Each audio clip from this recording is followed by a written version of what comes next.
Welcome to my YouTube channel accounts advance. So बच्चों, इससे पिछली दो वीडियो में हमने अलजेब्रिक एक्सप्रेशन का एलसीएम और एचसीएफ करना सीखा था, लेकिन आज की इस वीडियो में हम सीखेंगे कोई भी अगर आपको एक्सप्रेशन दे रखा है आप उसका एचसीएफ और एलसीएम किस तरीके से करेंगे। ठीक है, तो टाइम को ज़्यादा वेस्ट ना करते हुए चलते हैं अपने क्वेश्चन पे। तो देखिए, हमारा फर्स्ट क्वेश्चन है X square minus 9y² comma X cube plus 27y cube और X square plus 5xy plus 6y²। अब आप इस एक्सप्रेशन का एचसीएफ और एलसीएम एक साथ किस तरीके से करेंगे? तो देखिए, बहुत इजी है। सबसे पहले आपको एक्स स्क्वायर माइनस 9y² के फैक्टराइजेशन करने पड़ेंगे, फिर आपको इस वाले एक्सप्रेशन के फैक्टराइजेशन करने पड़ेंगे, फिर आपको इस वाले एक्सप्रेशन के फैक्टराइजेशन करने पड़ेंगे। तो सबसे पहले हम इस एक्सप्रेशन के फैक्टराइजेशन कर लेते हैं। तो देखिए, सबसे पहले अगर हम एक्स स्क्वायर माइनस 9y² के फैक्टराइजेशन करते हैं, इस एक्सप्रेशन में कोई चीज कॉमन है क्या? नहीं है। क्या इसमें कोई आइडेंटिटी लग सकती है? हाँ जी, इसमें आइडेंटिटी लग सकती है। कौन सी? A square minus B square, जिसका मतलब होता है A plus B and A minus B. तो देखिए, यहां पर हम कर लेंगे एक्स का स्क्वायर, ठीक, माइनस 3y का स्क्वायर। ठीक है, तो इस तरीके से हो जाएगा हमारा, दोनों तरफ स्क्वायर है और बीच में माइनस है, means a plus B and a minus B. तो यहां पर हम लिख लेते हैं x प्लस 3y और दूसरे ब्रैकेट में x माइनस 3y। तो देखिए, अब हमारे इस वाले एक्सप्रेशन की फैक्टराइजेशन निकला है। अब हम करते हैं एक्स क्यूब प्लस 27y³ के फैक्टराइजेशन। तो इसके भी हम फैक्टराइजेशन कर लेते हैं। तो यहां पर हम लिख लेते हैं एक्स क्यूब प्लस 27y³। ठीक, अब देखिए, क्या इन दोनों डिजिट में से कोई डिजिट कॉमन आ रही है? नहीं आ रही। क्या कोई आइडेंटिटी लग रही है? हाँ जी, इसमें एक आइडेंटिटी लग रही है। कौन सी लग रही है? a³ plus b³। ये एक फॉर्मूला क्रिएट कर रहा है। किस तरीके से? तो देखिए, इसको हम ऐसे लिख लेते हैं एक्स का क्यूब प्लस 27 किसका क्यूब होता है? 3 का क्यूब, और यहां पर हम लिख लेते हैं y, मीन्स 3y का क्यूब बन गया है। तो देखिए, यहां पर एक हमारी आइडेंटिटी लग रही है। कौन सी आइडेंटिटी? a³ plus b³। ठीक है, ये हमारा एक फॉर्मूला क्रिएट कर रहा है। तो इसको भी हम सॉल्व कर लेते हैं। तो यहां पर हुआ a³ प्लस b³ क्या होता है? a प्लस बी, और दूसरे ब्रैकेट में a square plus b square minus ab। Same इसको भी ऐसे ही करना है। तो यहां पर एक ब्रैकेट में लिख लेते हैं हम x प्लस 3y और दूसरे ब्रैकेट में हम लिख लेते हैं a स्क्वायर, मीन्स x का square plus b square, means 3y का स्क्वायर, फिर माइनस ab। तो a हमने x माना है और b हमारा क्या है? 3y। तो x multiply 3y, bracket close. थोड़ा सा सॉल्व करते हैं इसको। x प्लस 3y और दूसरे ब्रैकेट में x square plus 3 3 = 9y square minus 3xy। ठीक, तो इस तरीके से हमारे इस एक्सप्रेशन के भी फैक्टराइजेशन हो गए। अब हम करते हैं x square plus 5xy plus 6y² के फैक्टराइजेशन किस तरीके से होंगे उसको भी हम समझ लेते हैं। तो यहां पर हम लिख लेते हैं सबसे पहले x square plus 5xy plus 6y²। तो देखिए, सबसे पहले आपको देखना है इन तीनों डिजिट में क्या कोई टर्म हमारा कॉमन है? नहीं है कॉमन।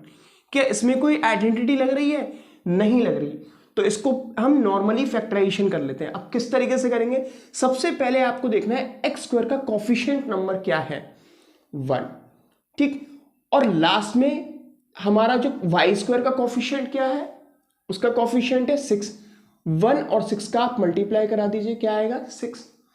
6 के आपको ऐसे फैक्टर करने, प्लस या माइनस करने पर क्या आ जाए? 5, और मल्टीप्लाई करने पर क्या आ जाए? 6 आ जाए। ठीक, तो इसको हम किस तरीके से कर सकते हैं? तो देखिए, 2 3 क्या होता है हमारा? 6, और 2 + 3 क्या होता है हमारा? 5। ठीक, तो इस तरीके से हमारे फैक्टराइजेशन मिल जाएंगे। तो इसको लिख लेते हैं एक्स स्क्वायर प्लस, ब्रैकेट में लिखना पड़ेगा हमको 2 + 3 और एक्स वाई ब्रैकेट के बाहर प्लस 6y²।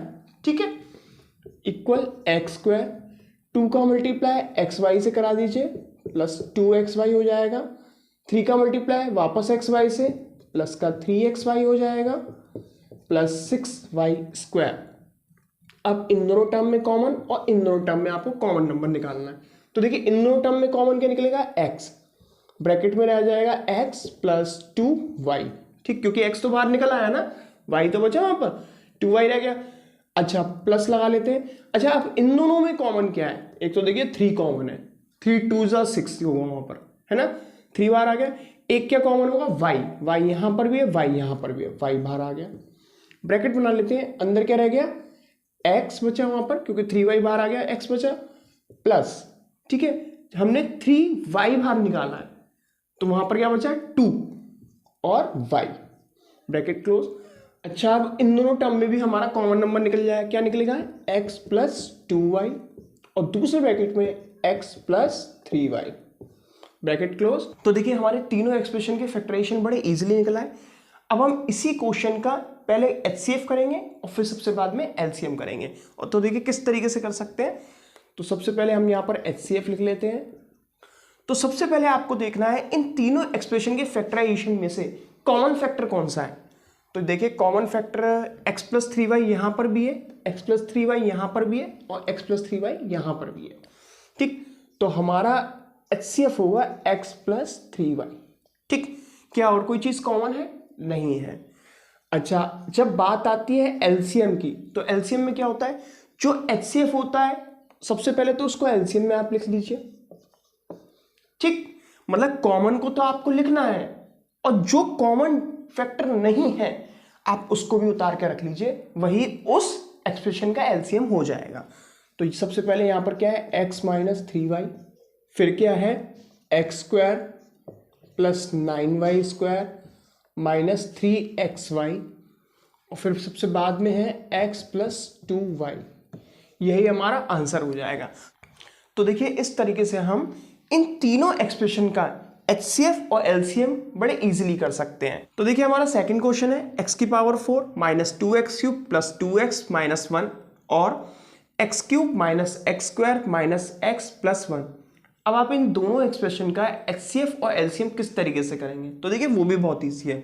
सबसे पहले आप इस एक्सप्रेशन के फैक्टराइजेशन कर लीजिए। तो देखिए अगर हम इस एक्सप्रेशन के फैक्टराइजेशन करते हैं तो हमें क्या मिलता है, इधर लिख लेते हैं x की power 4 minus 2x cube plus 2x minus 1। तो देखिए सबसे पहले आपको देखना है क्या इन चारों डिजिट में से कोई डिजिट कॉमन है, नहीं है।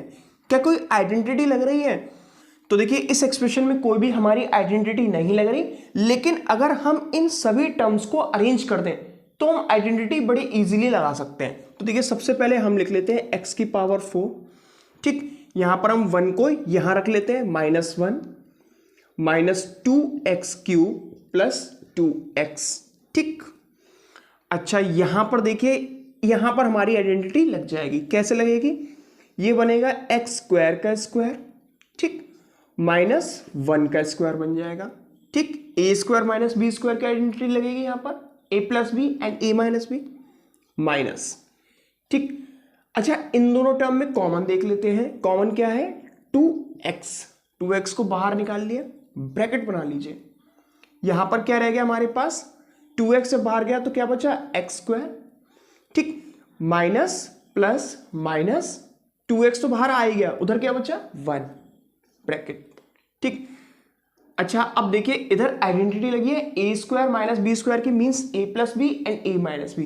तो इसको हम लिख लेते हैं x square minus 1 and x square plus 1, bracket close, minus 2x x square minus 1। अच्छा अब आपको देखना है इन दोनों में से कॉमन नंबर क्या है, मीन्स कॉमन फैक्टराइजेशन क्या है, तो उसको हम बाहर निकाल लेते हैं। तो देखिए यहां पर हमारा कॉमन है x square minus 1 and x square minus 1, बाहर निकाल लीजिए x स्क्वायर माइनस 1 और दूसरे ब्रैकेट में हम लिख लेते हैं x स्क्वायर प्लस 1, ठीक है, माइनस 2x, ठीक। अच्छा देखिए ये भी सॉल्व हो जाएगा हमारा, किस तरीके से, a square minus B square की प्रॉपर्टी यहां पर भी लग जाएगी, कैसे, तो यहां पर देखिए a square minus B square, ठीक। अच्छा ये भी सॉल्व हो जाएगा, सॉल्व करते हैं x स्क्वायर, ठीक, माइनस 2x कर लीजिए प्लस 1, ब्रैकेट। थोड़ा सा और सॉल्व करते हैं इसको। तो यहां पर हमें मिलता है आइडेंटिटी लगी a square minus B square की, means a plus B and a minus B. तो यहां पर हम लिख लेते हैं x plus 1 and x minus 1, ठीक। इसको सॉल्व करते हैं। तो देखिए x स्क्वायर का कोफिशिएंट नंबर क्या है, 1 का किस में मल्टीप्लाई करना है आपको, कांस्टेंट टर्म में, मींस 1 में। तो देखिए 1 1 जा 1, 1 के आपको ऐसे फैक्टर करने प्लस या माइनस करने पर तो आपका 2 आ जाए, बट मल्टीप्लाई करने पर आपका 1 बने। तो देखिए 1 1 सा तो 1 होता है, और 1 प्लस 1 क्या होता है हमारा 2।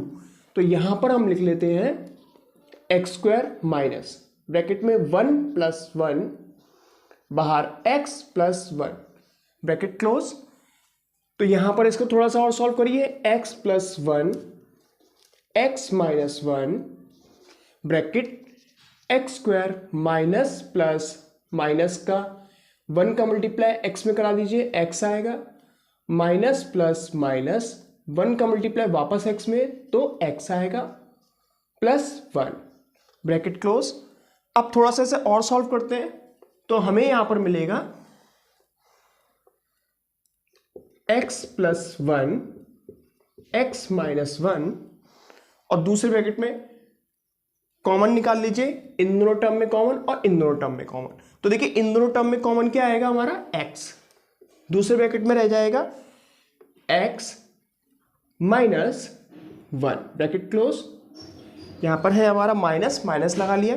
अब इन दोनों में कॉमन क्या है 1, 1 बाहर निकाल लिया। दूसरे ब्रैकेट में x माइनस प्लस उधर क्या आएगा माइनस 1 ब्रैकेट क्लोज। थोड़ा सा और सॉल्व करिए, x प्लस 1 x माइनस 1। तो देखिए इन दोनों में कॉमन क्या है x माइनस 1, और क्या बचा हमारे पास x माइनस 1। ठीक है, तो देखिए इस तरीके से आपके इस एक्सप्रेशन के ये फैक्टराइजेशन बन गए। अब आपको इस एक्सप्रेशन को सॉल्व करना पड़ेगा, तो यहां पर हम इस वाले एक्सप्रेशन को भी सॉल्व कर लेते हैं। तो यहां पर देखिए x cube minus x square minus x plus 1। तो इसको कैसे सॉल्व करेंगे, सबसे पहले आपको देखना है क्या इन दोनों टर्म में या इन चारों टर्म में कोई कॉमन है, नहीं है। हाँ, दो टर्म में कॉमन निकल आएगा। कैसे निकलेगा, तो देखिए एक्स स्क्वायर यहां पर भी है, एक्स स्क्वायर यहां पर भी है, एक्स स्क्वायर बाहर आ जाएगा, ब्रैकेट बनाइए, अंदर क्या रह जाएगा एक्स माइनस एक्स स्क्वायर तो बाहर आ गया, उधर क्या बचा 1 माइनस। अब इन दोनों में भी कॉमन क्या है 1, 1 बाहर निकाल लिया, अंदर क्या रह गया x माइनस प्लस माइनस क्या बचा वहां पर 1 ब्रैकेट क्लोज। यहां पर भी कॉमन है x माइनस 1 यहां पर भी है, x माइनस 1 यहां पर भी है, x माइनस 1 कॉमन आ गया, और दूसरे ब्रैकेट में आ गया हमारा एक्स स्क्वायर माइनस 1। ठीक है, इधर लिख लेते हैं हम x माइनस 1, और देखिए यहां पर फिर से हमारी एक आइडेंटिटी लग रही है, कौन सी, a square minus B square. तो यहां पर हम ब्रैकेट बना लेते हैं, यहां पर लिख लेते हैं x का स्क्वायर माइनस 1 का स्क्वायर ब्रैकेट क्लोज। यहां पर थोड़ा सा सॉल्व करते हैं, x minus 1 means a square minus B square क्या होता है a plus B and a minus b means x plus 1 and x minus 1। ठीक, तो देखिए इस तरीके से इस एक्सप्रेशन के भी आपके फैक्टराइजेशन हो गए। अब आपको इनका HCF निकालना है पहले, फिर हम इसका LCM निकालेंगे। तो देखिए HCF कैसे निकालेंगे, यहां पर हम लिख लेते हैं HCF। HCF में देखिए सबसे पहले क्या देखते हैं हम, कॉमन फैक्टराइजेशन। तो देखिए कॉमन फैक्टराइजेशन कैसे निकालेंगे, तो देखिए x माइनस 1 ये यहाँ, x माइनस 1 यहां पर भी है, तो यहां पर लिख लेंगे x माइनस 1, x प्लस 1 यहां पर भी है, x प्लस 1 यहां पर भी है, तो यहां पर हम दूसरे ब्रैकेट में लिख लेते हैं x प्लस 1, तीसरे ब्रैकेट में x माइनस 1 यहां पर भी है और x माइनस 1 यहां पर भी है, तो तीसरे ब्रैकेट में हो जाता है हमारा x माइनस 1। ठीक, अच्छा इसका अब हम एलसीएम किस तरीके से करेंगे, तो देखिए जो हमारा HCF होता है वही हमारा एलसीएम हो जाता है, उसको ही उतार लीजिए आप पहले। ठीक, और एलसीएम में HCF उतारने के बाद मींस कॉमन फैक्टराइजेशन उतारने के बाद फिर आपके जो भी फैक्टर हैं जो कॉमन नहीं है उनको भी आप उतार लेंगे। तो देखिए कॉमन को तो हमने एलसीएम में उतार लिया, और जो अलग से बचा फैक्टर हम उसको भी उतार लेंगे। तो यहां पर क्या बचा हमारे पास x माइनस 1, तो हम इसको यहां पर लिख लेते हैं x माइनस 1, यही हमारा आंसर हो जाएगा। ये हो जाएगा HCF और ये हो जाएगा हमारा LCM इन दोनों अलजेब्रिक एक्सप्रेशन का।